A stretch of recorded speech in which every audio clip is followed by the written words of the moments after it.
Olá! Na aula de hoje nós falaremos sobre o modernismo em Portugal. As primeiras manifestações modernistas começaram a surgir no período compreendido entre as duas grandes guerras mundiais. Um período muito significativo, marcado por várias transformações, não só em Portugal, mas em toda a Europa.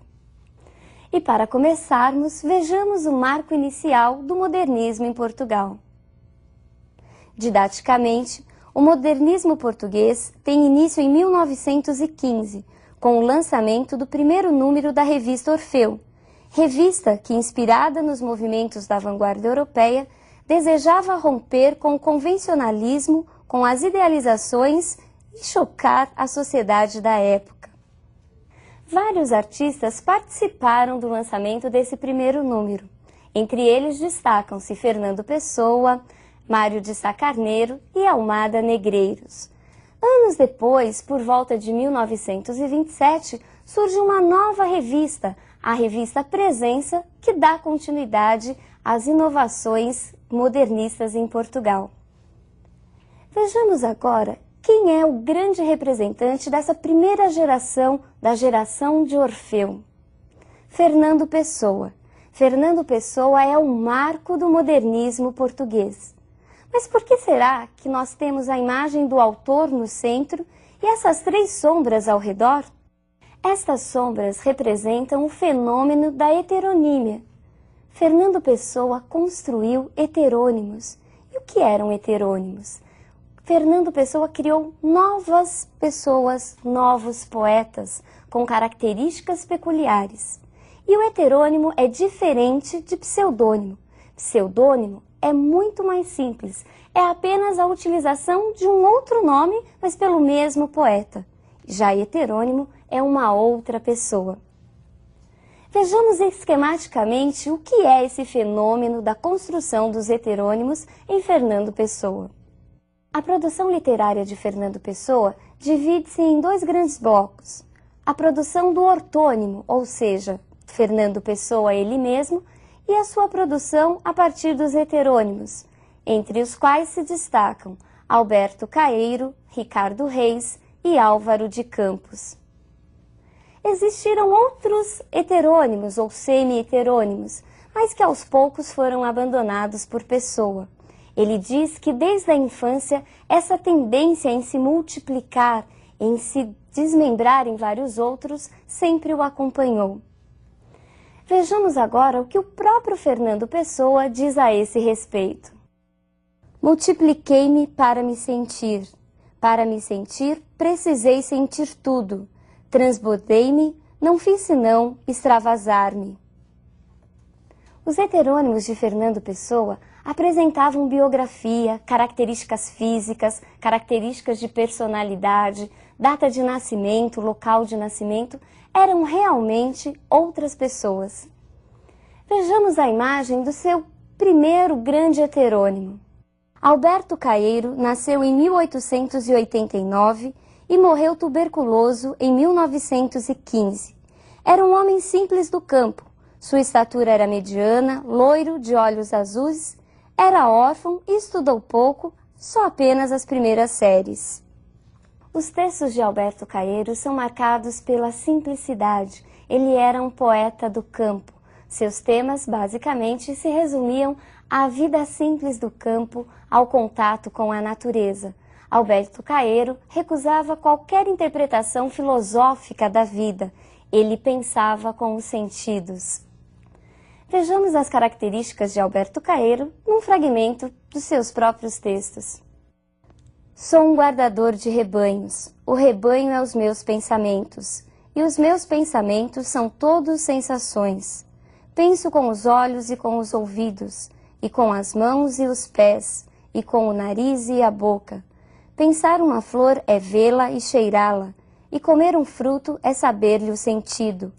Por isso, quando num dia de calor me sinto triste de gozá-lo tanto, e me deito ao comprido na erva, e fecho os olhos quentes, sinto todo o meu corpo deitado na realidade, sei a verdade e sou feliz.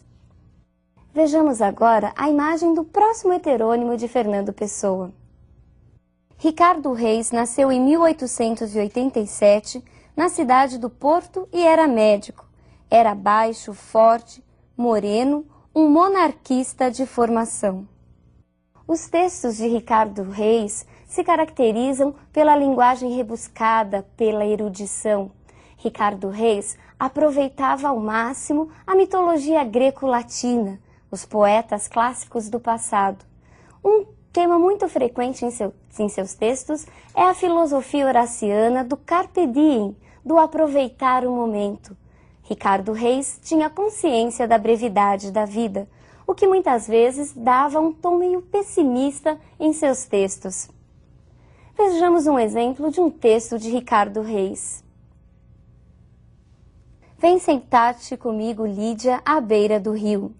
Sossegadamente fitemos o seu curso e aprendamos que a vida passa, e não estamos de mãos enlaçadas. Enlacemos as mãos. Depois pensemos, crianças adultas, que a vida passa e não fica, nada deixa e nunca regressa. Vai para um mar muito longe, para ao pé do fado, mais longe que os deuses. Desenlacemos as mãos, porque não vale a pena cansarmos-nos. Quer gozemos, quer não gozemos, passamos como um rio. Mas vale saber passar silenciosamente e sem desassossegos grandes. Vejamos agora a imagem do seu grande e último heterônimo. Álvaro de Campos nasceu em outubro de 1890. Era engenheiro naval, alto, magro, cabelos lisos e assemelhava-se a um judeu português. Álvaro de Campos é o poeta do futuro, é o poeta da rebeldia, da inovação. Ele se identificava muito com a rebeldia da vanguarda europeia. Seus textos mostram muito bem essa influência da vanguarda. Se nós pensarmos que Alberto Caeiro pensava através da sensação, Ricardo Reis através da razão, Álvaro de Campos é todo emoção. Vejamos um de seus textos mais conhecidos. Não, não quero nada. Já disse que não quero nada. Não me venham com conclusões. A única conclusão é morrer. Não me tragam estéticas, não me falem em moral. Tirem-me daqui a metafísica. Não me apregoem sistemas completos. Não me enfileirem conquistas. Das ciências, Deus meu, das ciências, das artes, da civilização moderna. Que mal fiz eu aos deuses todos? Se tem a verdade, guardem-na. Sou um técnico, mas tenho técnica só dentro da técnica. Fora disso sou doido, com todo o direito a sê-lo. Com todo o direito a sê-lo. Ouviram? Não me massem por amor de Deus. Vejamos agora uma imagem de Fernando Pessoa ele mesmo, de Fernando Pessoa ortônimo. Fernando Pessoa foi um dos escritores mais complexos da literatura portuguesa. Começou a se destacar como escritor a partir de seus primeiros artigos publicados sobre os movimentos, sobre as novas tendências modernistas. Mas foi graças à criação de seus heterônimos que alcançou notoriedade mundial.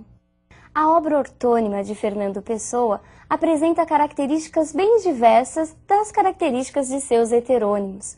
Fernando Pessoa ele mesmo mostra-se mais preso aos valores, à tradição portuguesa.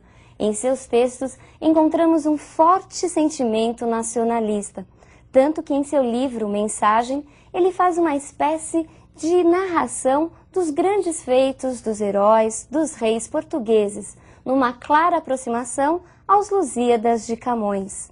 Em seus textos também, muitas vezes ele fala da própria arte de escrever, fala do seu processo de multiplicar-se. Vejamos agora um dos textos mais conhecidos de Fernando Pessoa, ortônimo. O poeta é um fingidor. Finge tão completamente que chega a fingir que é dor, a dor que devera sente. E os que leem o que escreve, na lida sentem bem, não as duas que ele teve, mas só que eles não têm. E assim nas calhas de roda, gira a inteira razão, esse comboio de corda que se chama o coração. Outra figura importante do modernismo português é Mário de Sá Carneiro.